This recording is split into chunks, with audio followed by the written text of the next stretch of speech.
Olá a todos, sou Pedro Thompson, CEO da Exame, mais um CEO Talks, hoje com o Fábio Costa, CEO da Salesforce. Contextualizando aqui, Fábio e Salesforce. A Salesforce é uma empresa totalmente de tecnologia, é um dos gigantes unicórnios, digamos assim. Esse termo unicórnio nem é mais aplicável para a Salesforce, dada a dimensão, dado o histórico que ela tem, mas não a idade, ela ainda é comparada aos gigantes, ela ainda é muito nova, é uma empresa que começou com um case absolutamente arrebatador, digamos assim, começou crescendo, disruptando, tomando o mercado dos grandes gigantes de tecnologia, e hoje, de fato, é um dos principais players. E com um produto super bacana, um produto inclusivo, um produto democrático e que tem no Brasil um mercado super estratégico. Então, hoje a gente está aqui com o Fábio Costa, é o CEO da Salesforce aqui no Brasil e está hoje especialmente batendo esse papo com a gente. Fábio, super bem-vindo. Um grande prazer ter você aqui. A tônica aqui do nosso CEO Talks, ela é muito voltada para isso, para tecnologia, para empreendedorismo, para cases de crescimento, de inclusão, de democratização do modelo de negócios. E vocês hoje na Salesforce estão super na vanguarda nesse sentido. Então, queria te passar a palavra para você fazer uma intro sua, da Salesforce, e a gente seguir nesse bate-papo. Super bem-vindo, Fábio. Pedro, super obrigado pelo convite. Eu gostei muito de você chamar a Salesforce Brasil, Salesforce Global de unicórnio, na verdade, né? Nós não somos mais um unicórnio, mas esse espírito do unicórnio, ele continua presente na Salesforce. E o que é esse espírito do unicórnio, na minha avaliação, basicamente?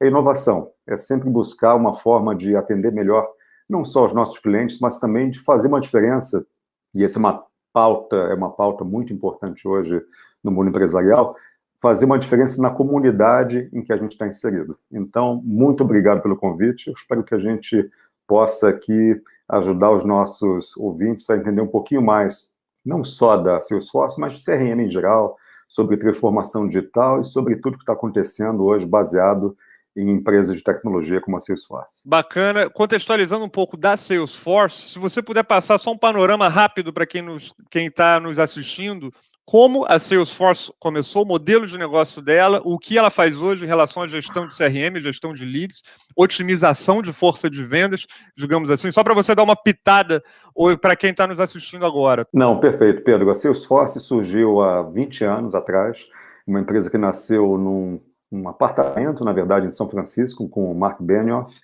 O Mark, na época, teve uma ideia sensacional, que foi de criar uma empresa que ajudaria outras empresas a fazer comunicação entre o seu negócio e os clientes finais dessas empresas. Só que a Salesforce surgiu de uma forma muito diferente para a época, né? Ele investiu bastante numa tecnologia chamada Cloud, então ela acabou sendo uma pioneira nesse mercado. Uma empresa que roda suas soluções na Cloud significa que ela tem muito mais facilidade de acesso, de manutenção e assim por diante. Então, eu diria que usar a tecnologia cloud naquela época foi uma grande inovação, no caso do Mark e da Salesforce. Por outro lado, ela montou, Pedro, uma solução que, de certa forma, quebrou a barreira de entrada em tecnologia para as empresas. Então, hoje, se você pegar as soluções da Salesforce, que são soluções de CRM, ou seja, que ajudam no engajamento com o cliente de forma digital, ela permitiu que tanto pequenas empresas, ou seja, imagina um escritório de odontologia com uma assistente e um dentista, por exemplo, até um banco com 100 mil funcionários, utilizassem exatamente a mesma tecnologia. Então, é como se fosse uma democratização, na verdade, das ferramentas de competição, das ferramentas modernas de competição, que são ferramentas digitais. Hoje, a Salesforce é uma empresa líder no mercado de CRM global. Ela, na verdade, esse valor oscila no mercado, né? Ela estava avaliada até a semana passada em 250 bilhões de dólares no mercado e tem um potencial de crescimento gigantesco, justamente porque ela toca hoje num ponto que é muito importante para todos, independente do tamanho e também do segmento das empresas, que é como ter uma interação de mais qualidade com o usuário final, com o cliente final. E esse é o grande desafio nesse momento agora, não só de pandemia, né, mas no que vem depois da pandemia. Essa capacidade das corporações de conhecer, de entender e, principalmente, de servir de uma forma mais eficiente os seus clientes. Bacana, Fábio. Faz todo sentido, e uma coisa que é muito legal na explanação que você deu aqui para a gente, e na própria narrativa da história da Salesforce, é essa questão da democratização, da inclusão. E eu imagino que não deva ter sido fácil. A Salesforce, quando ela é comparada aos gigantes, digamos assim, da tecnologia, ela é uma empresa muito recente. E ela entrou para disputar um mercado com nada mais do que Microsoft, SAP, Adobe e etc. E até você possui uma própria carreira executiva em algumas dessas empresas de tecnologia. E assim, Fábio, aqui a gente se preocupa muito no CEO Talks, justamente para a gente conseguir compartilhar alguns aprendizados, algumas questões que a gente vê ao longo da nossa carreira com quem está aqui nos assistindo, deixar algum legado, né? E o que a Salesforce fez de muito bacana, de muito legal, foi justamente isso, de pegar um mercado que tinha uma certa barreira de entrada, conseguir transformar isso numa vantagem competitiva e lutar de igual para igual com todos esses gigantes aí da tecnologia. Que lição você tira, Fábio, para quem está nos assistindo, que está empreendendo ou que tem alguma agenda executiva, alguma empresa, dessa questão da democratização, de ver uma barreira de entrada, transformar isso numa vantagem competitiva e ir embora focando em cliente, conhecendo o cliente, etc. Que mensagem, através disso, que você gostaria de compartilhar, dada a sua experiência aí na Salesforce? Pedro, eu diria o seguinte, primeira coisa, são 2 pontos, na verdade, né, baseado no que você está me perguntando, né? Primeiro, não tem mais a barreira de tecnologia para você gerar vantagem competitiva. Mais do que isso, né, a tecnologia é o pilar principal de geração de vantagens competitivas e não tem um desafio muito grande hoje para você entrar e para você desenvolver essas vantagens baseadas em tecnologia. Essa é uma mudança sensacional, porque se você for pensar historicamente, o que sempre regulou a sua capacidade de competição foi acesso ao capital financeiro, né? Você tinha condição de ter acesso, ou provavelmente você não ia conseguir nem montar o negócio e nem escalar esse negócio. Essas 2 coisas acabaram. Você tem a tecnologia e tem o acesso ao capital, e a gente sabe que hoje o mercado de tecnologia está muito em voga justamente por esse acesso, né, ao capital, pela valorização das empresas e assim por diante. Agora, um outro tema que aconteceu recentemente, que é muito importante, e que eu diria que foi consequência dessa evolução da tecnologia, é realmente a capacidade de ter foco no cliente. A gente sabe que isso não é uma novidade na questão de estratégia de marketing, estratégia de vendas das empresas em vários segmentos. E a gente tem vários casos, né, nacionais e internacionais, onde você tinha uma empresa de um dono, uma empresa pequena, que cresce bastante, naturalmente, né, e o diferencial do sucesso dessa empresa, quando era pequena, quando era uma empresa familiar, por exemplo, era a capacidade do dono da empresa, fosse, por exemplo, um varejo ou um posto de gasolina, que fosse, de conhecer o cliente. Ele conhecia o cliente pelo nome, ele conseguia entender qual era o padrão de consumo daquele cliente e assim por diante. Naturalmente, o mundo ficou muito mais sofisticado, muito mais dinâmico, a velocidade de crescimento de negócios aumentou bastante e, às vezes, eu não vou dizer que é em todo caso, mas às vezes as empresas perdem essa capacidade de conhecer o cliente conforme elas crescem. Então, o segundo item é o conhecimento do cliente, capacidade de você organizar o seu serviço para atender uma demanda específica, particular de um cliente, hoje é fundamental. Ainda mais no mundo digital como o nosso, onde a gente acabou tendo, Pedro, um desequilíbrio de informações, né? Antigamente, eu diria que o dono de um negócio tinha mais ou menos a mesma quantidade de informações sobre o cliente que o cliente tinha sobre o negócio dessa pessoa. Hoje em dia, eu diria que o indivíduo, o consumidor, ele tem muito mais informação sobre os negócios do que os negócios têm sobre os indivíduos. Se você for na internet, você rapidamente pesquisa informações sobre as empresas, pesquisa informações sobre os produtos, e mais que isso, você compara os produtos de empresas diferentes e assim por diante. Ou seja, esse consumidor tem uma capacidade de negociar, de construir a sua percepção sobre o que está sendo ofertado muito maior do que antigamente. E, ao mesmo tempo, as empresas diminuíram, ou melhor, perderam muito dessa capacidade. Então, esse movimento de tecnologia, barreiras menores de entrada no uso de tecnologia, acaba viabilizando, dependendo de como você utilizar essa tecnologia, naturalmente, para equilibrar esse jogo, para fazer com que as empresas tenham tanto conhecimento, no caso, sobre esse consumidor final, quanto o consumidor final hoje tem capacidade de conhecer essa empresa. E, a partir daí, regular esse jogo e dar chance, no caso, de você voltar a encantar esse cliente, a conhecer o cliente, principalmente a ajustar as ofertas que você faz para uma demanda real desse cliente, não ter um movimento massificado de oferta de produtos, lançamento de produtos, sem necessariamente entender o que é a demanda de cada segmento, até mesmo de cada micro segmento que você defender. Não, super interessante, Fábio. E o que eu achei mais interessante na sua narrativa agora é justamente essa questão da priorização do cliente, né? Mas do cliente de maneira individual. O cliente ele não ser tratado, digamos assim, como um lote de clientes análogos que você tem um determinado produto e oferece aquele produto para algumas variáveis de perfis. Não, a questão absolutamente individualizada, personalizada. Isso, de fato, é muito importante. E é engraçado que quando a gente vai para o mundo digital, o mundo digital, num primeiro momento, ele se tornou muito padrão, né, muito default. E é justamente fantástico esse tipo de ferramental de você conseguir, por mais que você esteja navegando num mundo absolutamente digital, como é o produto de vocês, esse viés, esse toque, esse approach personalizado, né, cliente a cliente. Isso, de fato, isso nunca vai ser disruptado, muito pelo contrário. Eu acho que isso daí é uma das principais engrenagens para o sucesso. E falando um pouquinho mais agora num aspecto mais amplo, Fábio, invariavelmente o crescimento da Salesforce vem de uma questão de transformação digital, que é uma agenda cada vez mais presente, né? E essa questão de transformação digital, fugindo aí clichês à parte, ela é um movimento assim, lato sensu, né? Ela é um movimento muito mais do que simplesmente modelos de negócio, inovação, etc. Ela é uma questão antropológica. Ela é uma questão aí educacional. Eu vejo meu filho, ele tem um pouco menos de 4 anos, e as crianças já têm códigos de interações com o ambiente, por exemplo, ele já vai para qualquer objeto que ele pega, ele já vai para aquela linguagem do swipe. Então, isso é essa transformação digital, né? É assim, lato sensu, que a gente vê no nosso cotidiano, no nosso dia a dia.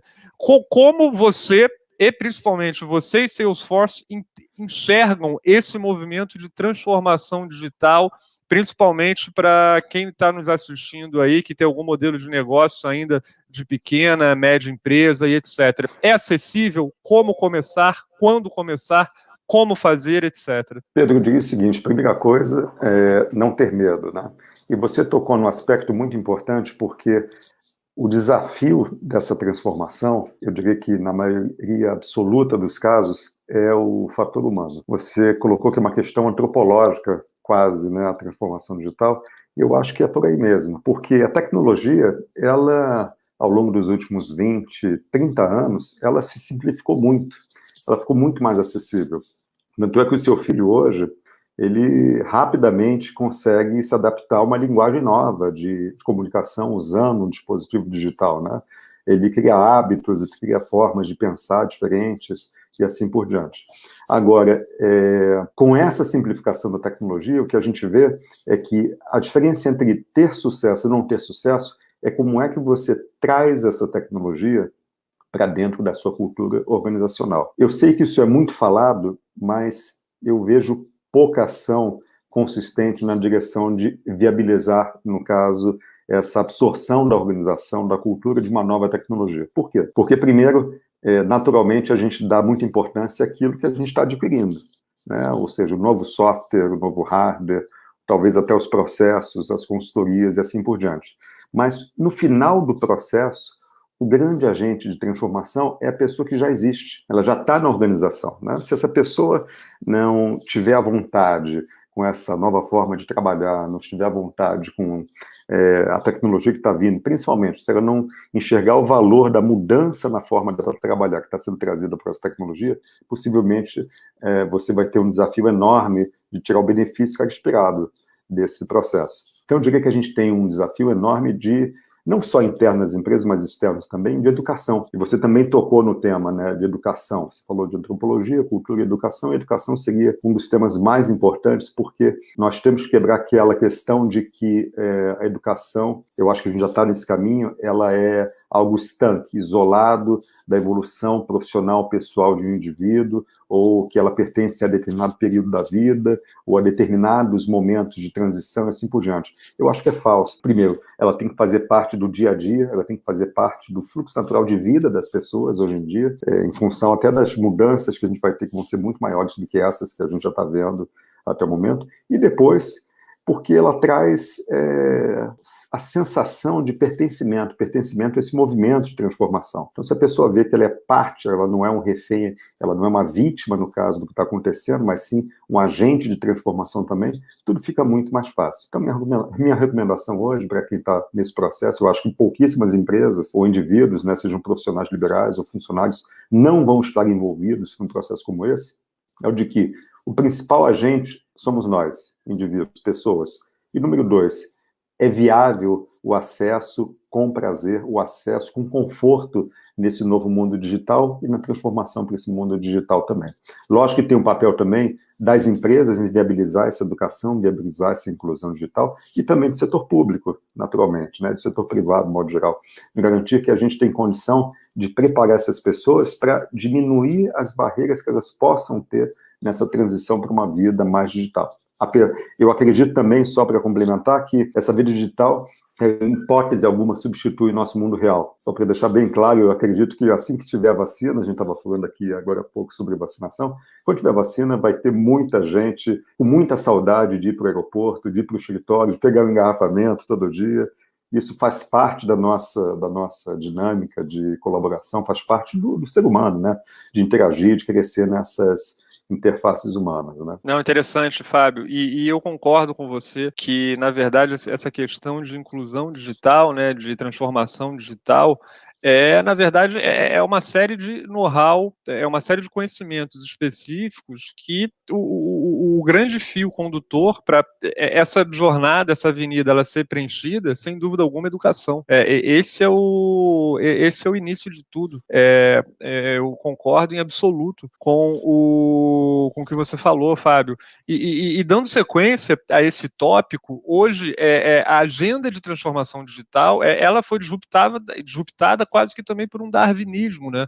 A gente, antes, até um ano atrás, um ano e alguns meses atrás, tinha-se aí o principal ativo imobiliário deixou de ser grandes avenidas, grandes lugares com densidades demográficas, digamos assim, de pessoas, e passou a ser um smartphone, por exemplo. E essa curva vem se acentuando cada vez mais. Obviamente, eu concordo com você, eu acho que esse negócio não vai ser essa intensidade toda para sempre em relação a não mais termos uma questão urbana, uma questão relacional, mas, por outro lado, acelerou, catalisou demais esse mundo digital em paralelo, que hoje é uma super realidade. Hoje em dia é mais do que o nosso cotidiano. Por exemplo, a gente está aqui em plena hora de trabalho, provavelmente você está numa estação de trabalho remota na sua residência, e o idem. Então, de fato, algumas questões dessa não voltam. Como está sendo para os negócios da Salesforce essa fase que a gente está vivendo de pandemia? Pedro, para a Salesforce, na verdade, né, como a gente acabou encontrando uma demanda muito forte nesses últimos 1 ano e meio, né, antes também já estava bastante acelerado o negócio, mas principalmente durante a pandemia para o engajamento digital com os clientes, o negócio da Salesforce foi muito bem. Eu diria que a operação no Brasil teve uma performance extraordinária, teve uma performance extraordinária no ano passado, ela continua nesse primeiro trimestre desse ano, mas muito em função, e você tocou nesse tema anteriormente, dessa aceleração da transformação digital, né? E aí, independente do tamanho da empresa, todo mundo está buscando uma alternativa que eu acho que vai ser um grande aprendizado, a grande lição que vai sobrar depois dessa pandemia, que é a de que você pode fazer um negócio performar bem, tanto no mundo real quanto no mundo digital, e principalmente que eles,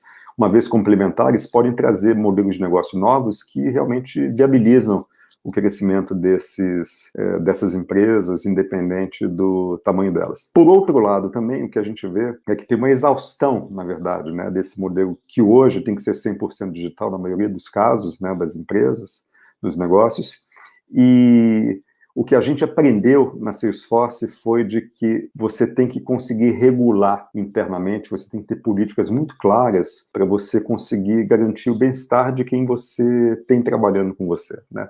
esse bem-estar, principalmente bem-estar mental, bem-estar de saúde, de conseguir coexistir com essa vida digital e com a vida pessoal, muitas vezes muito misturada, né, com a vida profissional, até pelo exemplo que você deu, nós dois, no caso, fazendo essa conversa a partir de casa, né? E esse foi um aprendizado enorme, porque ele impacta diretamente a cultura da empresa, e você acaba revisando vários itens da empresa, e para Salesforce isso foi muito positivo, porque a gente acabou chegando à conclusão de que tudo que a gente fala, Pedro, em termos de cultura da empresa, a gente realmente consegue executar. E aquilo que a gente teve dificuldade de executar, e que a gente jamais saberia se não tivesse essa situação, a gente acabou conseguindo identificar e, principalmente, conseguindo trabalhar para buscar uma forma de resolver o problema e de trazer algo que realmente esteja aderente ao que a gente se propõe a fazer, não só internamente, né, mas no mercado, na relação com clientes, com fornecedores, com parceiros e com o funcionário. Não, interessante, Fábio. Você colocou um tema agora que foi justamente fazendo um link com uma das suas primeiras explanações aqui conosco, que foi o diferencial de você conseguir atender o seu cliente de maneira personalizada, de maneira individual, mesmo sendo uma plataforma de tecnologia, etc. E você também consegue transpor isso para a cultura da empresa, para pessoas. Cada pessoa tem seus modelos mentais, vícios, costumes, incentivos de maneira individualizada. Então, também dá mais nesse momento antissocial, digamos assim, né, com toda essa impessoalidade dos devices, das plataformas eletrônicas para se comunicar, como a gente também consegue atender as demandas dos nossos funcionários de maneira individual, né? Sabendo que cada pessoa é uma pessoa complexa e diferente das demais. E isso, de fato, eu enxergo também que é o principal desafio, mas, por outro lado, é o maior facilitador em relação a esse momento que a gente vive, que a gente efetivamente vive hoje. Eu concordo absoluto com você. Falando um pouquinho agora mais do produto de vocês, Fábio, a gente hoje, não só no Brasil, né, toda essa impulsionada que o mundo teve de plataformas eletrônicas, tráfego eletrônico em função do momento que a gente vive, ele vem com um componente muito grande de dados e, obviamente, de segurança. As transações de informação, as transações financeiras hoje em dia, em meio digital, elas crescem e de maneira abrupta. Dito isso, essa questão de segurança de dados, em específico, é um tema não só normativo, hoje com a Lei Geral de Proteção de Dados, etc., como também um diferencial de produtos, e principalmente do produto da Salesforce, Fábio. Como tem sido o approach, o posicionamento de vocês relacionado à segurança de dados dos seus usuários, dos seus clientes? Pedro, você falou aqui de duas coisas, né? Segurança de dados e a questão da LGPD, basicamente. Quando você pensa no modelo de cloud, significa fazer com que o cliente ele tire de dentro de casa, ou seja, daquele computador, aquele mainframe enorme que está no data center proprietário, ou até daquele servidor que está embaixo, né, da mesa ali do dono da empresa, você está falando de tirá-lo dali e colocar numa nuvem, que é um computador que está no data center, onde é que está, né? E isso, naturalmente, no começo do desenvolvimento da sempre foi um desafio para o consumidor, que era o de ter confiança de que uma vez que esse dado sai da casa dele e vai para essa tal da nuvem, ou para esse data center terceirizado não conhecido, que isso vai estar seguro. Por outro lado, também, a segurança passa a ser um pilar fundamental da tecnologia de cloud. Se você tem uma falha na segurança, esse modelo deixa de existir. Não é que você vai ter uma outra forma de compensar o cliente fazendo outras coisas e a segurança vai ser um pilar falho. Não existe isso. Se a segurança falhar, não tem cloud. Não tem esse modelo de cloud e termina. E, obviamente, que em função disso, a quantidade de investimento no mundo hoje, não só da Salesforce, mas de todas as empresas que trabalham com cloud, na questão de segurança, é gigantesco. E esse volume de investimento traz uma vantagem enorme porque, primeira coisa, é muito mais do que qualquer corporação, por maior que ela seja, vai conseguir fazer na sua própria infraestrutura no que concerne a segurança. Então, você tem ali uma capacidade de inovação no tema muito superior. E segundo item, é algo constante, é algo em evolução. Não é um investimento que você vai fazer uma vez, vai fazer um novo investimento daqui a 5 anos. É um investimento semanal, às vezes diário, dependendo da evolução, dependendo do produto novo que surgiu, como é que você vai garantir que esse produto está seguro, e assim por diante. Agora, quando a gente fala da segurança de dados, isso tem muito a ver com a questão da LGPD que você colocou, ou na verdade, da propriedade de dados, porque parte do conceito de segurança significa que você também não só não deixa quem não deve ter acesso àqueles dados ter acesso ao dado, mas que o uso do dado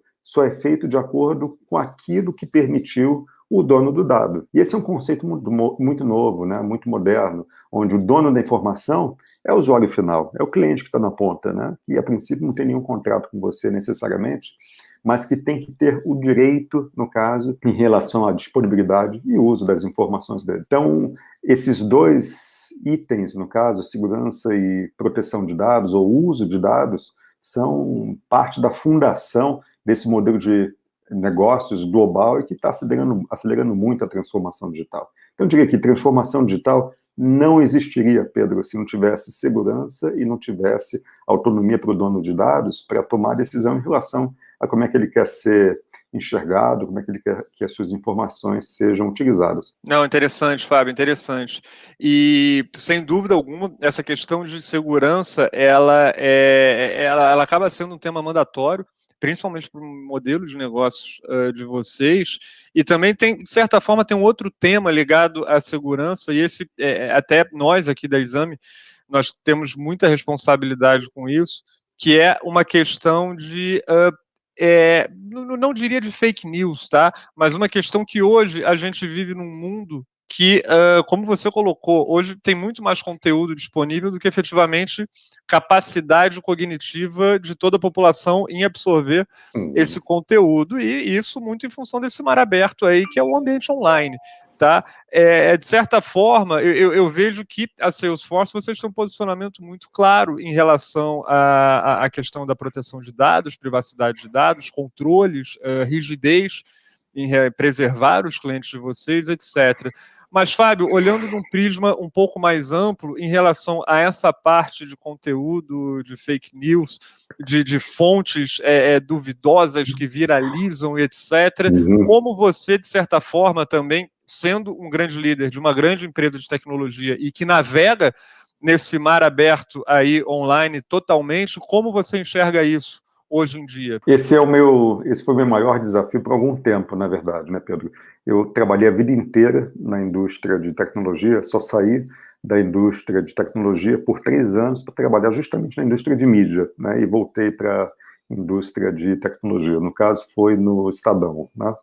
No Grupo Estado de São Paulo. Eu sou apaixonado, na verdade, pela questão de conteúdo, e não só em função dessa experiência na indústria de mídia, mas desde sempre. E as pessoas, e no meu caso, né, eu tive um overflow de informações, não agora, mas há 10 anos atrás já, muito em função eu diria, do estabelecimento e da estabilização, no caso da internet, como um canal de geração e disseminação de informações muito forte, né? Naquela época, já com as redes sociais surgindo, e isso decuplicando, na verdade, a capacidade de geração de novas informações. Todo mundo passou a ser um potencial gerador de informação. E acaba que essa oferta muito grande é ótima, mas também não é.